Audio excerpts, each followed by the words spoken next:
देखो गांव से जुड़ा हूँ, मिट्टी से जुड़ा हूँ, किसान हूँ। मैं अपने यहाँ पे खेत में एक परमिशन के लिए एक रिक्वेस्ट कर रहा था कि कमरा बनाने के लिए खेत में मेरे को एक कमरे की परमिशन नहीं मिली गई। और यहाँ 5 लोग कितने लोगों की जो डेथ हुई है, जिम्मेदार यहाँ का सचो है, यहाँ का SDM है, यहाँ के जो विभाग के ना ये जिम्मेदार हैं। जो गरीब लोग मरे हैं इनके सुनने वाला कोई नहीं है, इन पे कार्रवाई होनी चाहिए।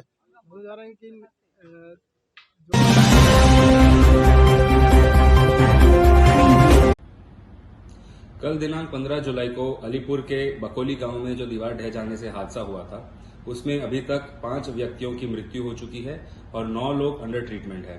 इसमें हमने कल ही अलीपुर थाने में एक FIR दर्ज की है, जो कि IPC की धाराएं 288, 337, 338, 304 और 34 के तहत दर्ज की गई है। इस FIR में हमने अभी तक 2 अभियुक्तों को गिरफ्तार भी किया है। पहला अभियुक्त सिकंदर है, जो कि साइट का कॉन्ट्रैक्टर था और बुटपुर अलीपुर का ही रहने वाला है। दूसरा अभियुक्त जो हमने गिरफ्तार किया है उसका नाम सतीश है और वो बकोली अलीपुर का रहने वाला है, वो साइट सुपरवाइजर था। तीसरा अभियुक्त शक्ति सिंह है, जो अभी फरार है और उसकी तलाश जारी है। बावजूद भी DM और SDM को शिकायत देने के बावजूद भी कोई कार्रवाई नहीं हुई और उसका ये हादसा हो गया। उसकी अब ये देख लो, इस चीज़ का जिम्मेवार कौन है? ये बेचारे गरीब आदमी मरे हैं, 2, 4, 5, 6 जितने भी 17, 18 जितने भी घायल हुए हैं। कमाने वाले शायद उनके घर में एक ही होंगे, तो अब उनकी रोजी रोटी का जिम्मेवार कौन होगा? वो तो भूखे एक इंसान नहीं मरा है। ये अब अंदाजा लगा लो कि वो एक इंसान के साथ कितने परिवार मरे होंगे। 6-7 तो मरे हैं कम से कम, 17-18 निकाल के भी लेके गए ये। लेकिन इन लोगों के कानों पे कोई जू नहीं रेखती। बाकायदा लिखित में शिकायत, खसरा नंबर समेत, ठीक है, DM और SDM साहब को, लेकिन कोई कार्रवाई नहीं की उन लोगों ने। इससे ये प्रतीत होता है शायद मिली भगत लगती है मुझे तो आपको लगता है कि ऐसे अधिकारियों पर के ऊपर कार्रवाई होनी चाहिए? सीधी सी बात ये है, इनके ऊपर कार्रवाई नहीं होगी तो सीधी सी बात है भाई, मैं तो गरीब आदमी हूँ, ये लोग सच्चा झूठा जैसे भी करके मेरे ऊपर कर देंगे कार्रवाई। लेकिन हो जाए, मुझे कोई दिक्कत नहीं है, लेकिन उन अधिकारियों के ऊपर कार्रवाई होनी चाहिए जो इतने गरीब आदमी मरे हैं, ये बेचारे लेबर तबके के।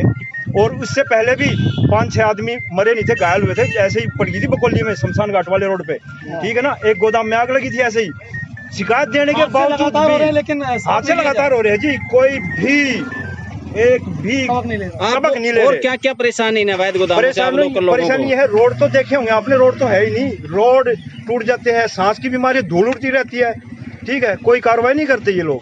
ये तो बस, अब मैं क्या बोलूँ अपने मुंह से, सबको पता है कैसे ये अवैध एग्रीकल्चर में गोदाम बनते हैं, हरी भरी फसलों को काट के, पेड़ों को काट के, ठीक है ना, और कंक्रीट में तब्दील कर रहे हैं सबका। अच्छा, क्या देखा था आपने, क्या हुआ था? हादसा हुआ, हम लोग काम कर रहे थे, तो एक नीचे से मीनार खोद रही थी, JCB लगी थी, अवैध निर्माण जिस पर शिकायत लगी थी, वो खोद रही थी और हम लोग नीचे थे। कितने लोग थे? आप थोड़ा ऊंचा बोलिए, कितने लोग थे? 5 आदमी लोग दब गए और काफी लोग निकल गए हैं, काफी लोग। कितने निकल गए हैं? हाँ, वही निकल गए, 10-12 लोग निकल गए। कितनी चोटें आई हैं जो निकले हैं? 10-12। काफी चोट लग गई, किसी के पैर में लग गया, किसी सिर फूट गया है। कितनी ऊंची दीवार थी? मलबा पूरी तरीके से साफ किया जाए। कहाँ के थे? क्या मजदूरों के नाम वगैरह आपको जानते हैं, कौन थे, कहाँ के थे? जी सर, बधाई होगी जी। रेवेन्यू विभाग को पूरी जानकारी है इस मामले की। अभी ये सब चीजें जांच का विषय है, अभी हम कुछ नहीं सर, अभी जो आपने यहाँ पे देखा वो तो आप बता दीजिए, क्या देखा आपने? कुछ भी नहीं देखा ना, जो आपने देखा वही हमने भी देखा। तो बता दीजिए सर, कंस्ट्रक्शन की मैं आपको देखें, अभी मैं इससे पहले भी विभाग को जानकारी दी गई थी, लेकिन विभाग की बड़ी लापरवाही मानी जाए। ये फार्म लैंड है जिसपे कंस्ट्रक्शन हो रहा है। हाँ, पूरा एग्रीकल्चर लैंड है। मैं बोल रहा हूँ आपसे कि मैं जब तक इसमें मेरे पास डिटेल्स, ये हम इसकी बात नहीं कर रहे सर, मैं टोटल पूरे माजरे की ही मैं बात कर रहा हूँ। तो ये सर अगर फार्म लैंड है, आपको पता है कि नहीं पता?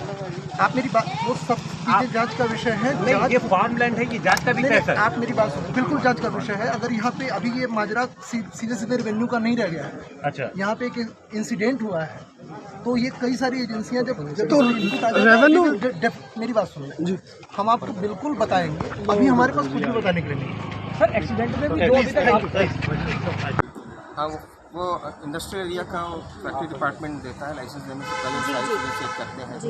उनका बिल्डिंग प्लान सेक्शन प्लान सब फैक्ट्री डिपार्टमेंट देता है। सर एक बिल्डिंग का भी दौरा हुआ था जो नई बनने लग रही है, उसको लेकर क्या कहेंगे? काफी नई कॉलोनियां भी कट रही है, उस पर भी खानापूर्ति करते हैं। उस पे एक कार्रवाई करेंगे और पेपर्स वगैरह आए चेक दिन करके सर अवैध निर्माण के नए मामले सामने आते हैं, इसको लेकर आप अब क्या करना चाहेंगे? क्योंकि कई ऐसे मामले आ चुके हैं, अब बुलडोजर की कार्रवाई भी होती नजर आ रही है, तो पहले निर्माण होने क्यों दिया जाता है और बाद में बुलडोजर क्यों चलाया जाता है?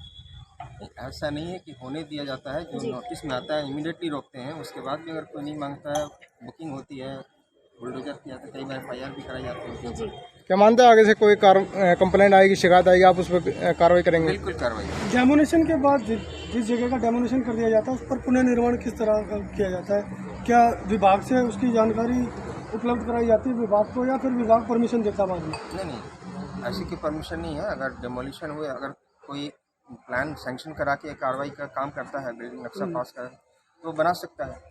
लेकिन इलीगल अगर बना रहा है तो वो तो ऐसे एग्रीकल्चर लैंड में अक्सर यहाँ पर जो है निर्माण कार्य किए जाते हैं, गोदाम बनाए जाते हैं। वो समय समय पर हम तोड़ते भी रहते हैं, हम विजिट करते हैं। रेगुलर विजिट चल रही है वहाँ पे, हम रोज देख रहे हैं कि ऐसा कोई काम ना हो। कोशिश है कि हम काम ना हो। सर अभी इस पुल के पास नालों की सफाई नहीं हो रही अभी भी। सफाई चल रही है, आप देखेंगे 15 है। और आपको क्या कॉल मिली? ये हमारे पास इनिशियल इन्फॉर्मेशन आई कि यहाँ पर एक अंडर कंस्ट्रक्शन बिल्डिंग है जिसकी एक दीवार है, वो दीवार गिर गई है, जिसके नीचे 6 से 12 बताया गया था इनिशियल, 6 से 12 लोग यहाँ पे दबे होते हैं। ये हमारी टीम रहती है, द्वारका में रहती है।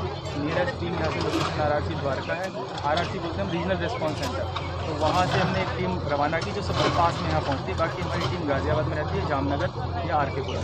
वहाँ से ये टीम डिस्पैच की गई और ये लगभग 2:57 पर यहाँ पहुँच गए थे। आते ही इन्होंने सर्च इंडस्ट्री स्टार्ट की। और हमारे पास इसमें डॉग सर्च का कंपोनेंट होता है, टेक्निकल सर्च होता है और मैनुअल सर्च भी करते हैं। मैनुअल सर्च की यहाँ संभावना नहीं कि हमने तुरंत आते हैं यहाँ पर डॉग सर्च कराया, कैनाइन सर्च कराया और उसके साथ साथ टेक्निकल सर्च कराया। लेकिन अभी तक उसमें से कोई लाइव विक्टिम नहीं निकला था। ये सारे लोगों पर आ गया, कटिंग और लिफ्टिंग के जो हमारे पास इक्विपमेंट हैं हमने वो यूज़ किया। सर अभी तक कितनी बॉडीज़ यहाँ से निकल गई, कितने डेड हैं, कितने इंजर्ड हैं? अभी ये वैसे आप जिला प्रशासन से कंफर्म कर सकते हैं, लेकिन जो अभी तक की इन्फॉर्मेशन है कि 13 विक्टिम, अभी तक 13 लोग निकले हैं। लेकिन ये जिला प्रशासन आपको जो यहाँ प्रशासन वाले हैं वो आपको कंफर्म करें। सर अभी भी रेस्क्यू ऑपरेशन चल रहा है क्या? अभी जारी है। अभी भी आप लोगों को आशंका है कि कुछ लोग दबे हो सकते हैं और क्या उनकी संख्या? रेस्क्यू ऑपरेशन करते हैं, हमें इनिशियल इन्फॉर्मेशन जो मिलती है उससे हम डिपेंड करते हैं कि क्या अभी लाइव विक्टिम्स की संभावना है या नहीं। तो अभी तक फिलहाल प्रशासन द्वारा जो बताया गया है तो हम संभावना देख रहे हैं। JCB यहाँ काम कर रहा है, अगर जरूरत पड़ती है तो हमारी टीम यहाँ मौजूद है। हम बीच बीच में उसको सर्च करा रहे हैं, हमारा डॉग भी बीच बीच में जाकर सर्च कर रहा है कि ऐसा ना हो कोई वॉइड हो जो बंद हो गया हो। अब JCB की वजह से वॉइड खुल गया है तो वहाँ से डॉग स्मेल करना शुरू कर देगा, उसमें स्मेल आने लगेगी लाइव विक्टिम की। सर क्या कॉन्ट्रैक्टर एग्जैक्ट नंबर्स नहीं बता पा रहा है कि कितनी लेबर काम कर रही है? आप जिला प्रशासन से कंफर्म कर सकते हैं, हम रेस्क्यूअर्स हैं, हमारा काम रेस्क्यू ऑपरेशन कैरी आउट करना है। मेरा नाम अशोक है, अशोक टोकस। आपके एरिया में इस तरह का हादसा हुआ, क्या कुछ कहना चाहेंगे? मैं ये कहना चाहूँगा, मेरा एरिया पड़ता है, मैं यहीं का रहने वाला हूँ और बिल्कुल गांव से जुड़ा हूँ, मिट्टी से जुड़ा हूँ, किसान हूँ। मैं अपने यहाँ पे खेत में एक परमिशन के लिए एक रिक्वेस्ट कर रहा था कि कमरा बनाने के लिए खेत में मेरे को एक कमरे की परमिशन नहीं मिली गई। और यहाँ 5 लोग, कितने लोगों की जो डेथ हुई है, जिम्मेदार यहाँ का SHO है, यहाँ का SDM है, यहाँ के जो विभाग के ना ये जिम्मेदार हैं। जो गरीब लोग मरे हैं इनके सुनने वाला कोई नहीं है, इन पे कार्रवाई होनी चाहिए। जो मृत्यु हुए, जो बना गोदाम, उसकी शिकायत भी की गई थी, लेकिन शिकायत तो देखो अभी कितनी शिकायत करे जाओ, ये भ्रष्टाचार की भेंट चढ़ जाए सारी शिकायत, कोई सुनने वाला नहीं है गरीब आदमियों की, ठीक है। और ये जितने पैसे वाले हैं गोदाम बन रहे सबने पता है, और इनकी आंख बंद है क्या? जो आगे बीट वाले हैं, जो पुलिस है, जो यहाँ पे विभाग के हैं, ये क्या कर रहे हैं? ये मोटे मोटे रिश्वत खा रहे हैं। इसी तरह से लोगों की, गरीब लोग मरते जा रहे हैं। मुझे बहुत दुख हुआ है, मतलब मैं रो नहीं पा रहा, इतना दुख हुआ है कि कोई भी गरीब आदमी यहाँ पे मरा है, तो बहुत दुख हुआ है। किसको दोषी मानते हैं? प्रशासन की मिली भगत के, ना तो आप कुछ कर सकते हो गलत काम, ठीक है। यहाँ समय गांजा लो, कुछ भी लो, शराब लो, गोदाम बढ़ो, सारे बड़े लग रहे हैं, क्यों बढ़ रहे हैं? इनकी आंखों धूल झुक रही है क्या? किस नाम की तनख्वाह लेते हैं? तो बहुत दुख हुआ भाई मुझे सुन के, ठीक है। मैं परमिशन के लिए गया था कि कमरा बना लूँ खेत में, लेकिन मुझे परमिशन नहीं दी गई कमरा बनाने के लिए। मेरे अपने खेत और स्टीमोटर से मेरे नाम है, बोला नहीं अलाउड नहीं है जी खेत में कुछ करना। और यहाँ बताओ, यहाँ झांसी की रानी बना दो, महल बना दो, बुरा है?